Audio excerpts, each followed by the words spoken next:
Bismillah. Assalamualaikum warahmatullahi wabarakatuh. Perkenalkan, nama saya Muhammad Ibnu Karim dengan NIM akhir 054. Saya ketua dari kelompok 6. Di sini saya akan berperan sebagai moderator pada presentasi sore hari ini.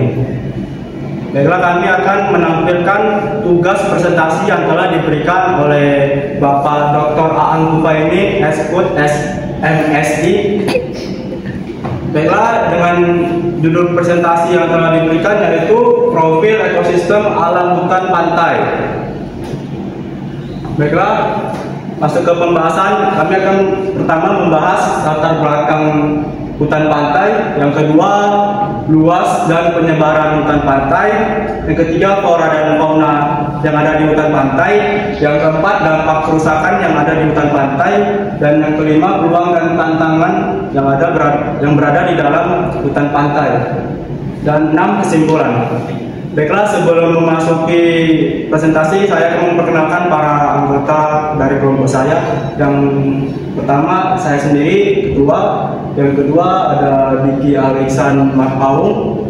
Yang ketiga Liza Rahma. Yang keempat Muhammad Juanda Pertama. Yang kelima Repil Anggara. Baiklah, saya akan membahas sedikit tentang hutan pantai. Hutan pantai adalah ekosistem alami yang terletak di sepanjang garis pantai dan memiliki peran yang sangat penting dalam menjaga keseimbangan ekologi, perlindungan wilayah pesisir, dan sebagai tempat tinggal bagi berbagai jenis flora dan fauna. Baiklah, untuk penjelasan lebih lanjut akan dijelaskan oleh anggota kelompok saya, yaitu Muhammad Juanda Pratama. Baiklah, untuk Muhammad Juanda Pratama, saya persilahkan. Baiklah, perkenalkan, nama saya Muhammad Juanda Pratama. Saya akan menjelaskan tentang luasan dan penyebaran hutan pantai. Berdasarkan data dari Badan Restorasi Gambut dan Kementerian Lingkungan Hidup dan Kehutanan, luas hutan mangrove di Indonesia mencapai 3,5 juta hektar, yang menjadikan Indonesia sebagai negara dengan hutan mangrove terbesar di dunia. Secara geografis, hutan pantai terletak di sepanjang pesisir yang memiliki iklim tropis dan subtropis, yang menghadap langsung ke Samudra Hindia, Laut Cina Selatan, dan juga Laut Pasifik. Berikut beberapa wilayah yang memiliki hutan pantai yang cukup signifikan. Yang pertama adalah Sumatera, terutama di sepanjang pesisir Sumatera bagian barat, seperti di Aceh, Lampung, dan Riau. Yang berikutnya ada Kalimantan. Hutan pantai tersebar luas di pesisir Kalimantan, terutama di Kalimantan Timur dan Kalimantan Selatan. Hutan pantai juga tersebar di Pulau Jawa, namun luasnya yang terbatas. Papua juga memiliki hutan pantai yang masih terjaga kelestariannya. Yang berikutnya adalah flora dan fauna yang ada di hutan pantai. Flora di hutan pantai cukup beragam, namun khasnya ada pada tanaman mangrove yang mampu bertahan hidup di perairan asin. Yang sering juga kita jumpai di pesisir pantai adalah kelapa. Kelapa sendiri berfungsi sebagai tanaman penundu dan juga memiliki tingkat ekonomi yang tinggi. Yang tanaman lainnya adalah pandan laut. Pandan laut sendiri di hutan pantai berfungsi sebagai tanaman pencegah erosi dan juga tanaman penstabil tanah. Fauna yang ada di hutan pantai juga beragam. Namun fauna yang sering kita jumpai adalah ikan dan udang. Ikan dan udang sendiri adalah sumber utama mata pencarian nelayan yang ada di pesisir pantai. Yang berikutnya itu ada kepiting dan juga ada burung pantai. Burung pantai memiliki beberapa jenis. Misalnya Burung-burung tersebut menjadikan pantai sebagai tempat persinggahan atau tempat bertelur. Selanjutnya ada mamalia yang cukup sering kita jumpai di daerah hutan pantai, yaitu dugong. Dan sekian materi yang saya jelaskan. Bila ada kesalahan saya mohon maaf. Saya ucapkan terima kasih. Baiklah, itulah dia tadi penjelasan tentang luasan dan flora fauna yang ada di hutan pantai yang telah dijelaskan oleh Saudara Juan. Baiklah, kita akan masuk ke pembahasan yang berikutnya, yaitu tentang dampak kerusakan yang akan dibawakan oleh Saudara Diki Alexan. Pada Saudara Diki Alexan, saya persilahkan.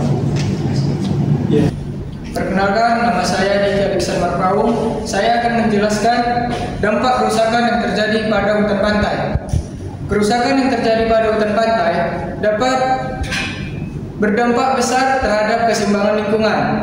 Beberapa faktor yang menyebabkan kerusakan hutan pantai antara lain yaitu yang pertama, struktur. Pembukaan lahan untuk pembangunan kota dan industri di pesisir pantai dapat mengakibatkan hilangnya hutan pantai. Yang kedua ada penebangan mangrove.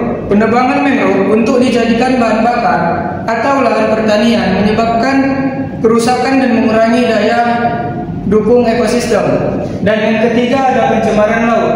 Pencemaran laut itu ada limbah industri dan sampah plastik yang mencemari lautan dapat merusak kualitas air dan tanah di hutan pantai. Dan yang keempat ada perubahan iklim. Kenaikan permukaan laut akibat perubahan iklim dapat mengancam keadaan hutan pantai dan dapat menyebabkan hilangnya lahan vegetasi. Sekian yang dapat saya sampaikan tentang dampak kerusakan yang terjadi di hutan pantai. Saya kembalikan ke moderator. Terima kasih. Baiklah, itu tadi beberapa faktor penyebab kerusakan hutan pantai yang telah dijelaskan oleh Saudara Diki. Baiklah, selanjutnya kita akan memasuki slide yaitu tentang peluang kelapa sawit di hutan pantai yang akan dijelaskan oleh Saudara Miza. Saudara Miza, saya persilahkan. Baik, saya ucapkan terima kasih kepada moderator yang telah mengizinkan saya.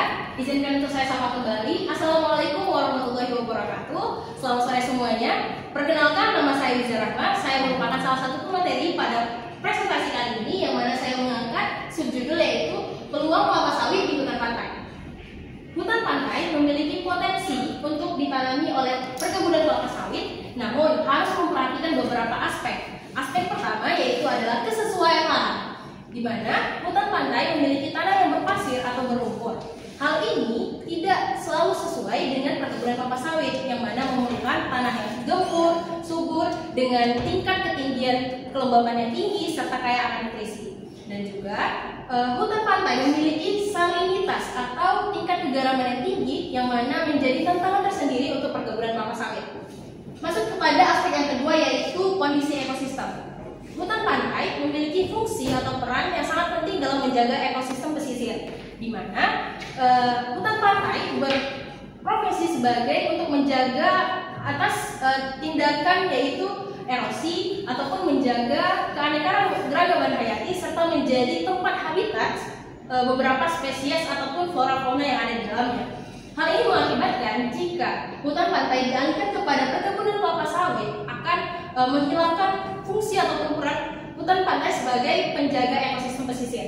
Masuk kepada aspek yang ketiga yaitu dampak lingkungan. Pengalihan hutan pantai menjadi perkebunan kelapa sawit akan membuka peluang terjadinya erosi dan juga kerusakan pada ekosistem pesisir, serta pupuk dan pestisida yang digunakan dalam perkebunan kelapa sawit akan mengakibatkan pencemaran lautan dan juga kerusakan organisme yang ada di bawah lautan. Selanjutnya kepada poin yang keempat yaitu perubahan iklim dan cuaca. Seperti yang kita ketahui bahwasanya perkebunan kelapa sawit seperti yang kita ketahui bahwasanya hutan pantai memiliki peran untuk menyerap karbon dioksida yang tinggi sehingga tergolong sebagai tanaman penyerap karbon dioksida yang tinggi, yang mana untuk mengurangi terjadinya pemanasan global. Masuk kepada poin yang kelima yaitu alternatif lahan. Sebaiknya, jika ingin menanam perkebunan kelapa sawit, harus disesuaikan dengan lahan yang sesuai dengan tempat tumbuhnya perkebunan kelapa sawit tersebut, yaitu tanah yang subur, tanah yang tinggi akan kaya akan nutrisi, dan juga tanah yang tinggi akan kelembapan, serta akan terciptanya 3 tridharma perkebunan, yaitu pada aspek panen ataupun keberlanjutan. Mungkin itu saja presentasi yang dapat saya sampaikan. Saya ucapkan terima kasih. Saya serahkan kepada moderator. Baiklah, kita akan memasuki ke slide terakhir, yaitu tentang kesimpulan dan saran yang akan dibahas oleh Saudara Refil. Untuk Saudara Refil, saya persilakan. Baiklah, perkenalkan, nama saya Refil Anggara.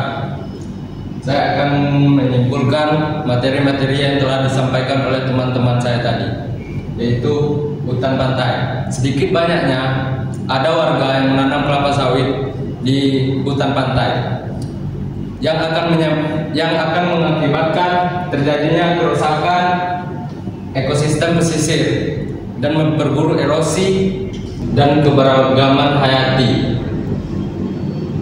Di sini kita dapat melihat bahwa hutan pantai tidak disarankan untuk menanam kelapa sawit. Dan adapun saran ialah tidak disarankan untuk menanam kelapa sawit di hutan pantai, dikarenakan adanya penyebab yang telah saya sebutkan tadi, dan juga dilihat dari sudut pandang berkelanjutan yang nantinya akan rusak. Baik, terima kasih. Itu dari saya kembalikan ke MC. Baiklah, MC di sini. Itulah tadi presentasi yang telah dilakukan oleh kelompok kami, yaitu kelompok 6. Sekian dari saya moderator, dan sebagai perwakilan kelompok 6 mohon undur diri. Jika ada salah kata, mohon maafkan. Wassalamualaikum warahmatullahi wabarakatuh.